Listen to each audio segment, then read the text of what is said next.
Salome taught the lesson of the day.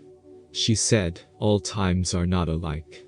Today the words of man may have the greatest power, tomorrow woman teaches best. In all the ways of life the man and woman should walk hand in hand, the one without the other is but half, each has a work to do. But all things teach, each has a time and a season for its own. The sun, the moon have lessons of their own for men, but each one teaches at the appointed time. The lessons of the sun fall down on human hearts like withered leaves upon a stream, if given in the season of the moon, and so with lessons of the moon and all the stars. Today one walks in gloom, downhearted and oppressed, tomorrow that same one is filled with joy. Today the heavens seem full of blessedness and hope, tomorrow hope has fled, and every plan and purpose comes to naught. Today one wants to curse the very ground on which he treads, tomorrow he is full of love and praise.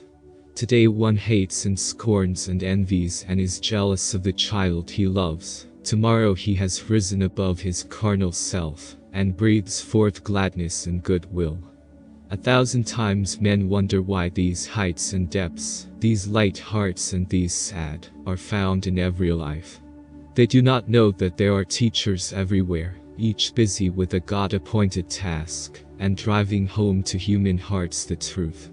But this is true, and everyone receives the lessons that he needs. And Mary said, today I am in exultation great, my thoughts and all my life seem lifted up, why am I thus inspired? Salome replied, this is a day of exultation, day of worship and of praise, a day when, in a measure, we may comprehend our Father God. Then let us study God, the One, the Three, the Seven. Before the worlds were formed all things were one, just Spirit, universal breath. And Spirit breathed, and that which was not manifest became the fire and thought of heaven, the Father God, the Mother God. And when the fire and thought of heaven in union breathed, their Son, their only Son, was born. This Son is love whom men have called the Christ. Men call the thought of heaven the holy breath. And when the triune God breathed forth, lo, 7 spirits stood before the throne. These are the Elohim creative spirits of the universe. And these are they who said, let us make man, and in their image man was made.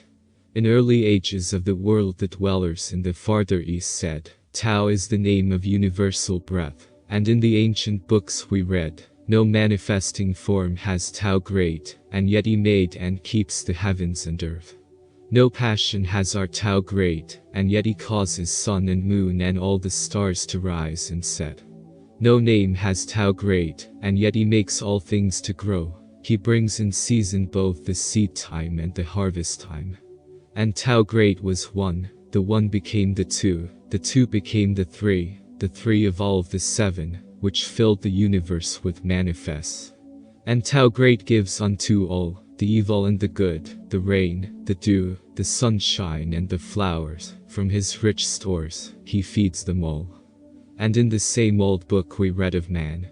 He has a spirit in it to Tao great, a soul which lives within the 7 breaths of Tao great, a body of desires that springs up from the soil of flesh.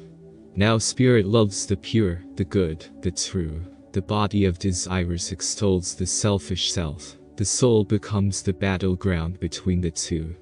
And blessed is the man whose spirit is triumphant and whose lower self is purified, whose soul is cleansed, becoming fit to be the council chamber of the manifests of Tao great.